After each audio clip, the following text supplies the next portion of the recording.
Okay, in this video, we're going to take a look at some of the tools in Photoshop for black and white photography.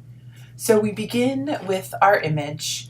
Now, so much also we need to begin by saying is within the first image that we took.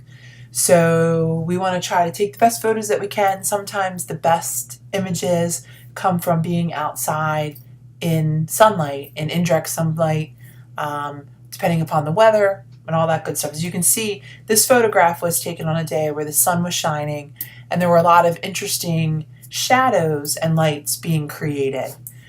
Okay, so we begin and we have our image, we have our layers window open, and I also have my adjustments window open. Now, I also like to have open my history window because when I do something, I can come in and undo it quickly with my history. Now, if you don't see those windows, where do you go to find them? Well, if you come on up to window and you click it, I just turned it off. Now I will turn it back on. Okay, so again, there are many ways we can create black and white images. This video will cover how to work with the black and white adjustments layer. So we come on into our adjustments window and we click on create a new black and white adjustment layer. Voila, we have turned our photograph into a black and white image. Now, what happens in the adjustment layer is we can come in here and we can work with the distribution of value on these different channels. So when I turn off my black and white adjustment, I can see that my image has a lot of yellows in it, a lot of grays. The grays probably are more, will be under the blues. And we can zoom in and really take a look at those pixels and some of the greens. So I come on in and if I look at my yellows, maybe I want to darken my yellows a little bit. So I can see that those yellows, I've darkened them. Now maybe I want to take my blues and lighten those a little bit. And it actually, interesting, there's a lot of the blue actually on those benches. Maybe the gray of the ground would be in the cyan, but nope. Now I could also lighten up the greens a little bit. And there is a little bit on the red, so we can say that this image in particular has some colors in all of the different areas. So that would be a way that we could come in and adjust some of the images. Now, we can also come in and work with dodging and burning. So when we come on over to our tools, our tools bar, now your tools bar might look more like this, or it might be long and straight. And what's great about the tools too is that we can always hover to see where we are.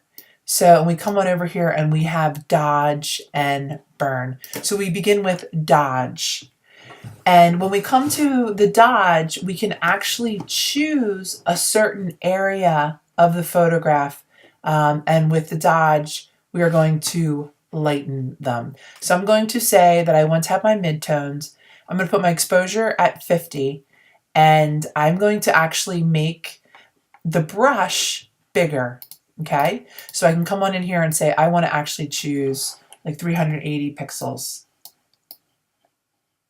So I can see now, oh, nothing's happening, and that's because I am on the adjustment layer. I need to come on down to this layer, and I'm actually going to throw out this lock, and I could even duplicate that layer if I wanted to.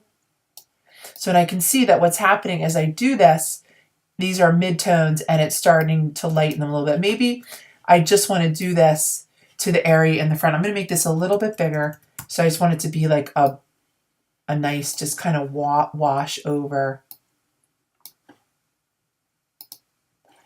Okay. All right, so there are so many possibilities. Now, the reason why I have the history open is because you can kind of come back here and see what you think, right? So I could come back here and say, all right, that's what it looked like before. And you can start coming in and seeing what those changes that you've done look like. And if you get to a certain point, if you feel like, oh, I went too far, you can go back and work from that point. Okay, so that was the dodge tool. We can see that we can lighten with the dodge tool. And I'm sure that you get that what we would do with the burn tool is we would darken. And so we come on in over here and we grab our burn tool. And again, we can select certain areas. So I'm going to say highlights. And I'm going to come into these white poles here, and I'm going to darken them a little bit. Now, it's always good too sometimes to just zoom on in. And the zoom tool in Photoshop is right down in here. Okay, so we can click, and zoom it on in. We can hold down minus and zoom on out, plus for in, minus for out.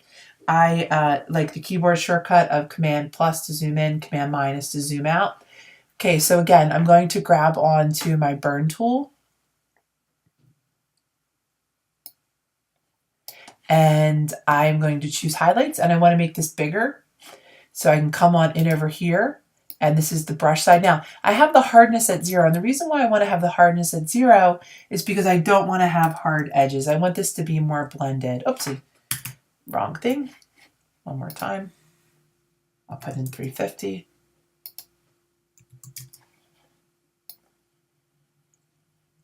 All right, so I can see that I'm darkening that. I'm like, yeah, don't like that too much. I'm going to come back. I'm going to make the exposure go even lower because then it won't come out so quickly. So I'm going to come on down. Maybe just some of the areas. I just want to have a little bit of a darker in some of the areas. And there we have it. So now maybe I want to lighten up the wall on the side so we can see that, there's a lot that you can do with the dodge and the burn. So right in here, I want to get a little bit more info in here. And actually, now that I'm looking at these benches too, maybe even lightening some of these benches up in here and this over here, this wall between the windows to create more of a focal point in the front of this image. So here goes. Again, right now I have the burn tool, so I'm going to choose the dodge tool. And I'm going to put these in more as this one I'm going to put in as a mid-tone. And I can see that just kind of lightened it a little bit, right? And these guys will open up too. These guys should lighten up as well. All right, so there we have it. You can see that you can spend hours and hours and hours working with these photographs, and the history tool is your friend. So you can go back, and the history tool, I believe it saves 25 of your last moves that you've made. You can set it for more. Now the reason why it is so little is because Photoshop is a memory intensive program, and if there were more, it would definitely run slower, and we like things to run quickly.